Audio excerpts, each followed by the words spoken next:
Price has broken a key support level. You want to make an entry so bad, but as you're about to do that, you freeze. You've seen it before. You've entered a breakout that ended up going in the opposite direction. You've also skipped the breakout which went to the direction it broke out of. So now you're contemplating.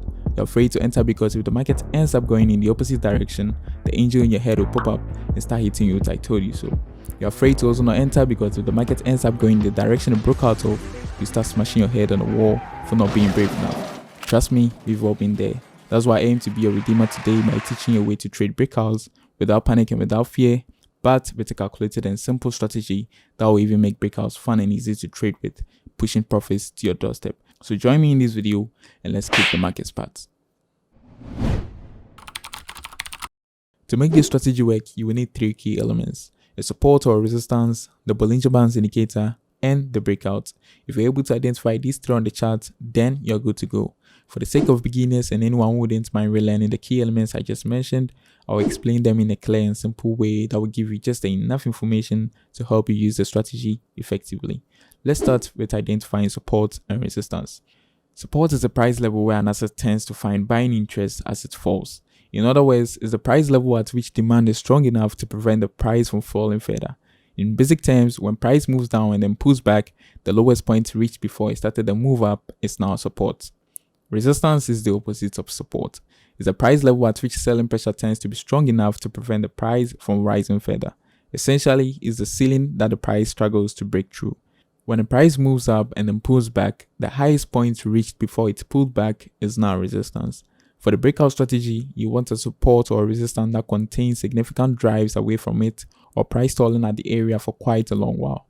What I mean is, you don't want to choose an area where price just bounces off once or twice from it with minimum effort. To draw your support and resistance, a line is placed at the bottom of the wick in the case of a low, or a line is placed at the top of a wick in case of a high. From there, a rectangle is drawn from the line to the edge of the body and it is then extended. Whenever there is another touch that produces a wick past the support or resistance but closes inside the support or resistance, adjust your rectangle accordingly. If you're new to support and resistance, or you're still wrapping your head around the concept, I have the best video for you to easily understand every aspect of it. You can click or tap on the pop-up at the top right corner to watch that video.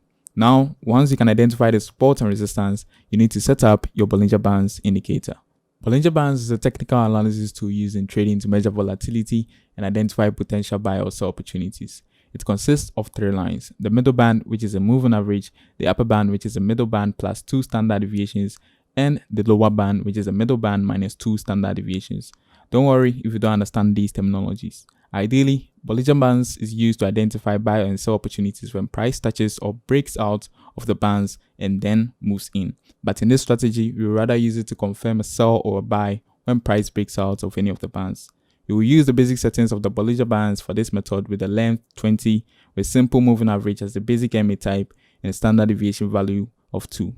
That is all you need to know about the Bollinger Bands concerning this strategy. Now let's head to the 3rd element, the breakout.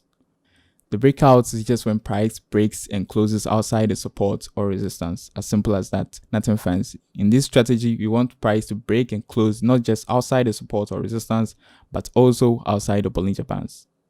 So this is what we want to do. We want to identify a support or resistance level, wait for the price to break that level, and wait for the price to close outside the Bollinger Bands before we decide to make an entry. Very simple.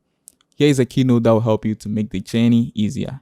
For a very beginner-friendly introduction to this strategy, I recommend you use the 1 hour time frame for now with GBP pairs like the GBP USD.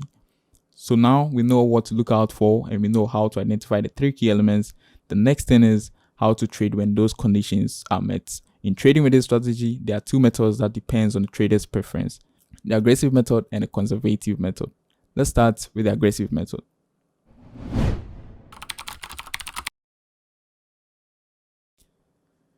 The aggressive method consists of entering a trade right after the price breaks and closes outside the Bollinger Bands. The advantage of this method is that you get to not miss out on any breakout trade, even if the price doesn't retrace to the level it broke out of before continuing. The downside, however, is having a bigger stop loss and being prone to false breakouts. Choosing the stop loss is simple: above the previous high before the breakout in the case of a downtrend, or below the previous low before the breakout in the case of an uptrend. Just make sure to give the trade enough room for spikes. The target profits is just 2 times the risk. Let's head to the example 1 of the aggressive method. In this example, with our Bollinger Bands already in place, we first identify our support or resistance. As you can see, we have this nice support here, so we mark that area and wait for what price will do next. After several hours, price breaks the support area and the candlestick closes past it.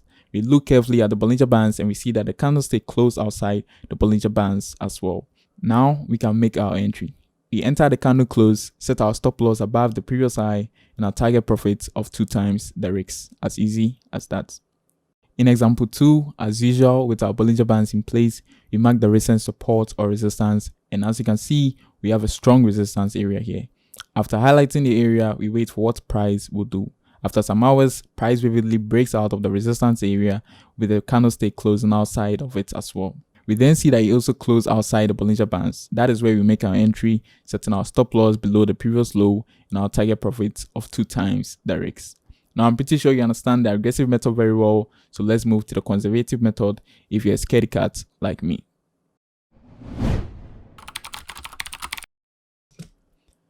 The conservative method, unlike the aggressive method, consists of waiting for the price to retrace and give you a candlestick confirmation after a breakout of the support or resistance and out the Bollinger Bands as well before entering the trade.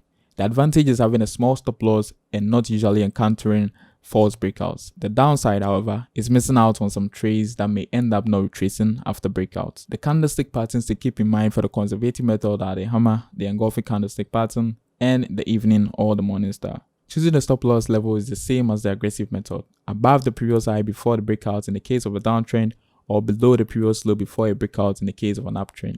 The only difference is the aggressive method has a higher stop loss because of entering early, while the conservative method reduces the risk by waiting for a pullback to a discount level. The target profit is also just 2 times the risk. Let's head to the first example. So now you already know we have the Bollinger Bands in place and we are looking to mark our support or resistance area. We can see this level of interest here as price bounces off it twice, so we mark our support area and wait for what will happen next. Price breaks out of the zone and closes outside of it, and it also clearly closes outside the Bollinger Bands. Since this is the conservative method, we wait for price to pull back to touch or go past the support or resistance it broke out of and present to us any candlestick patterns I mentioned to you earlier. In this case, price pulled back and formed an engulfing candle, giving us a signal to enter the trade to continue the direction. We enter the trade and set our stop loss above the previous high and our target profits of 2 times the risk. Always remember to give your stop loss a bit of room for spikes to avoid stop hands. In example 2, after identifying our support, we wait for what price will do. Price breaks the support massively and closes outside of both the support area and the Bollinger Bands. We now wait for a pullback and a confirmation. Price pulls back to touch the support it broke out of, which is now resistance, of course. It then presented a hammer candlestick pattern, giving us a signal to continue the trend. We enter the trade and set our stop loss above the previous high and our target profit of 2 times the risk. And I believe with this, you fully understand this strategy and you can start practicing on your own from now. If you have any questions, leave it in the comment section and I'll be happy to help. If you enjoyed this video and you want more easy and smart trading strategies in the future, don't forget to like and subscribe for more. Until then, happy trading and may the pips be in your favor.